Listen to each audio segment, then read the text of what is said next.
అందరికీ నమస్కారం. NMR agriculture YouTube channel స్వాగతం. మన ఛానల్ డైలీ ఖమ్మం మార్కెట్ ప్రతి ఒక్కటి కూడా ఇవ్వడం జరుగుతుంది. ఈ యొక్క వీడియోలో బంగ్లాదేశ్ ఈ యొక్క గొడవల కారణం ఏంటిది, ఈ యొక్క గొడవల వలన మిర్చి ధరలు ఏ విధంగా రిఫ్లెక్ట్ అయ్యే అవకాశం ఉంది, అసలు బంగ్లాదేశ్లో ఏ ధరలు అంటే ఏ రకాలు కొనడం జరుగుతుంది, అలాగే మిర్చి ధరల మీద ఎంతవరకు రిఫ్లెక్ట్ అయ్యే అవకాశం ఉంది, ప్రతి ఒక్కరు కూడా ఈ యొక్క వీడియోలో డిస్కషన్ చేయడం జరుగుతుంది.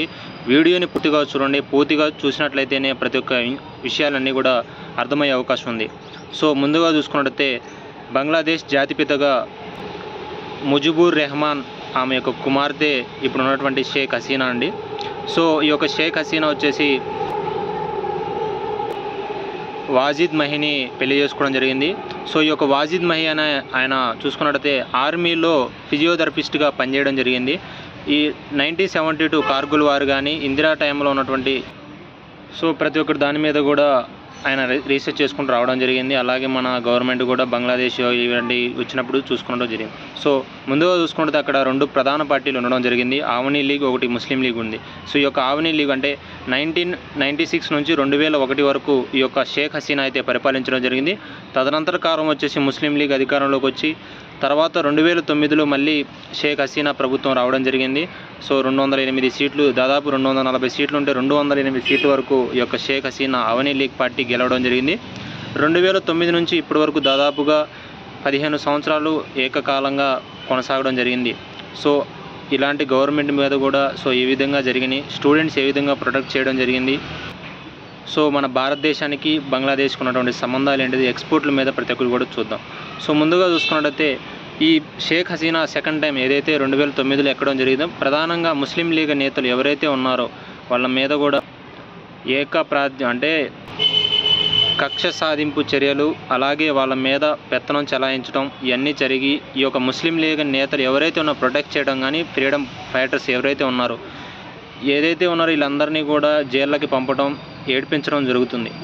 సో షేక్ హసీనా తీసుకున్న రెండో నిర్ణయం చూసుకున్నట్లయితే సో 2009 నుంచి అంటే 1972 వరకు అయితే సైనికులు ఎవరైతే పోరాడారో బంగ్లాదేశ్ కావాలని, బంగ్లాదేశ్ రావాలని, సో ఆ యొక్క టైంలో ఎవరైతే ఆర్మీ ఉన్నారో రిటైర్డ్ ఆర్మీ కానీ, రిటైర్డ్ ఆర్మీ యొక్క పిల్లలు ఎవరైతే ఉన్నారో వాళ్ళందరికీ కూడా రిజర్వేషన్ కల్పించకుండా రావడం జరిగింది.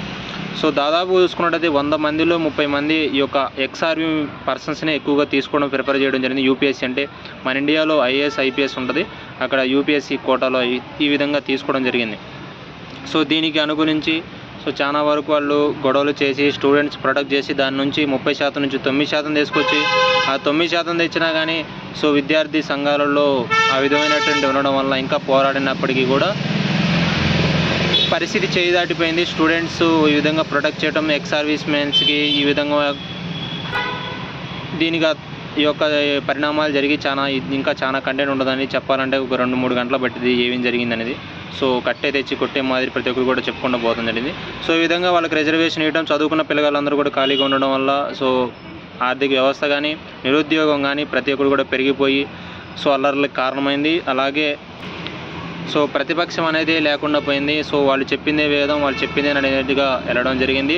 సో మన భారతదేశానికి ఈ యొక్క షేక్ హసీనా ప్రభుత్వానికి మంచి సత్సంబంధాలు ఉన్నాయి. సో హిందూ దేవాలయాలు కానీ సో అన్నిటినీ కూడా వాళ్ళు మంచిగా చూసుకోవడం జరిగింది. షేక్ హసీనా ముస్లిం లీగ్కి కొంచెం ఏ విధమైన ఇబ్బంది పెట్టినా కానీ హిందూస్ని మన మోడీ ప్రభుత్వం వచ్చిన కాడ నుంచి కూడా సత్సంబంధాలు కలిగి ఉన్నటువంటి మేజర్గా 9 to 9.5 బిలియన్ ఎకనామిక్స్ అంటే భారతదేశము బంగ్లాదేశ్ 9 to 9.5 బిలియన్ డబ్బులు ఈ యొక్క బిజినెస్ అవ్వడం జరిగింది. సెల్ ఫోన్ మ్యానుఫ్యాక్చరింగ్ కావచ్చు, కాటన్ కావచ్చు, చిల్లీస్ కావచ్చు, అలాగే ఉన్నటువంటి నూనెలు కావచ్చు, ఆహ్లాదకరమైన పదార్థాలు కావచ్చు, తినేవి, అలాగే ప్రతి ఒక్కటి కూడా ఈ విధంగా జరిగినప్పటికీ కూడా సో షేక్ హసీనా ప్రభుత్వం మీద తీసుకున్న నిర్ణయాలు కొన్ని మంచిగా ఉన్నప్పటికీ కొన్ని ఇబ్బంది కలిగించే విషయాలు ఉండడం వల్ల సో ప్రజలు అట్టుడిగిపోయారు. శ్రీలంకలో అదే జరిగింది, పాకిస్తాన్లో కూడా ఆ విధంగానే నిరుద్యోగం పెరగడం జరిగింది. అలాగే బంగ్లాదేశ్లో కూడా ఈ విధంగా రావడం జరిగింది. సో ఇక్కడ మరి ఏంటిదన్నా మరి పరిస్థితి ఏంటిదని చూసుకున్నట్లయితే బంగ్లాదేశ్ వాళ్ళు మేజర్గా తేజ రకాలు, ఈ 34లు, షార్ప్ 1, ఆర్మూర్ సెగ్మెంట్లు ఎక్కువగా కొనుగోలు చేయడం జరుగుతుంది. So masala buyer company Nagpur market, Bedia market, Guntur, Warangal, Khammam మార్కెట్లకు మేజర్గా వాళ్ళ యొక్క పార్టీస్ అన్నీ కూడా ఉండడం జరుగుతుంది. ఆ పార్టీస్ అన్నీ కూడా కలిసి సో కోల్కతాకి ఎక్స్పోర్ట్ లేపి కోల్కతా నుంచి టు బంగ్లాదేశ్ ఢాకాకి వెళ్ళడం జరుగుతుంది.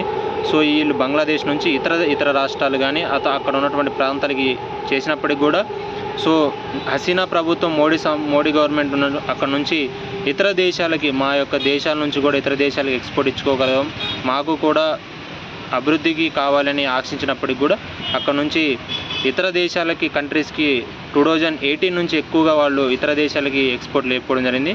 సో అప్పటి నుంచి కూడా వాళ్ళ దేశం ఈ యొక్క చిల్లీస్కి అడ్రస్గా నిలిచింది. ప్రపంచ దేశాలకు కూడా బంగ్లాదేశ్ ఇవ్వడం జరుగుతుంది. అక్కడ అలాగే మన ఇండియా నుంచి కూడా కొన్ని రకాల మందులు, రసాయనాలు, సీడ్స్ అన్నీ తీసుకొని వెళ్ళి అక్కడ కల్టివేషన్ చేయడం జరుగుతుంది.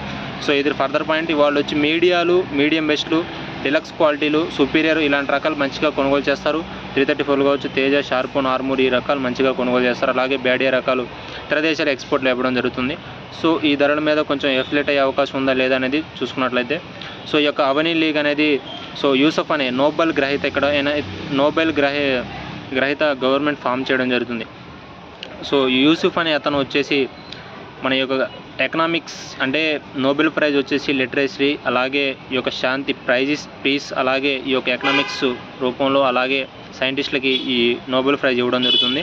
సో ఆ యూసుఫ్కి ఆ నోబెల్ ప్రైజ్ రావడం వల్ల అతన్ని తీసుకొని వెళ్ళి ఈ యొక్క ఉన్నటువంటి ప్రతిపక్షాలు కావచ్చు, ఉన్నటువంటి పాలించే అవనీ లీగ్ అలాగే ముస్లిం లీగ్ అందరూ కలిసి దేశాన్ని గాడిలో పెట్టడం కోసం మళ్ళీ వీళ్ళందరూ కూడా ఫామ్ అయ్యి తీసుకొని వెళ్ళడం జరిగింది.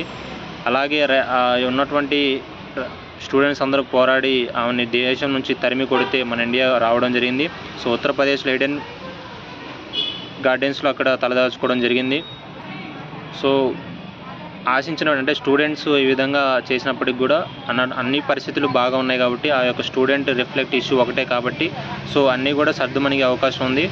సో ఈ యొక్క సత్సంబాధలు ఏదైతే ఉన్నాయో ఈ యొక్క యూసుఫ్ గవర్నమెంట్ ఫామ్ అయ్యి అలాగే ఆర్మీ కూడా చాలా క్రిటికల్గా ఇక్కడ పరిహరించడం జరిగింది.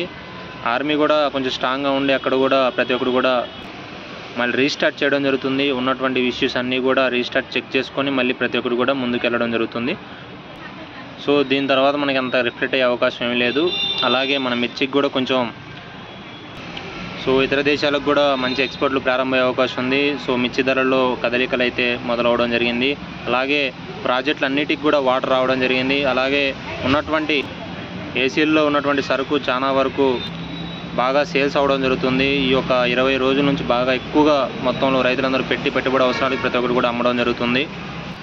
సో ఈ విధమైనటువంటి భయపడే అవకాశం అయితే ఏమీ లేదు. సో ఎక్స్పోర్ట్లు అయితే ప్రధానంగా మంచిగా వెళ్ళడం జరుగుతుంది. సో లైన్ మీద మన ఇండియా అవసరాలకి మేజర్గా వెళ్ళడం జరుగుతుంది. సో ఫర్దర్గా ఇంటర్నేషనల్ కంట్రీస్ కూడా మొదలయ్యే అవకాశం అయితే ఉంది. సో ఉంటానండి. సో ఇంత కష్టపడి ప్రతి ఒక్కరు కూడా లైవ్ అలాగే ప్రతి ఒక్క మార్కెట్ ఇన్ఫర్మేషన్ ప్రతి ఒక్కరు కూడా తెలుసుకొని ప్రతి ఒక్కటి జెన్యూన్ కంటెంట్ అయితే ఇవ్వడం జరుగుతుంది. కొత్తగా మొదటిసారి చూస్తున్న రైతులందరూ కూడా మన ఛానల్ని సబ్స్క్రైబ్ చేసి లైక్ చేసి తోటి రైతులకు షేర్ చేయండి. సో ఉంటానండి. బాయ్.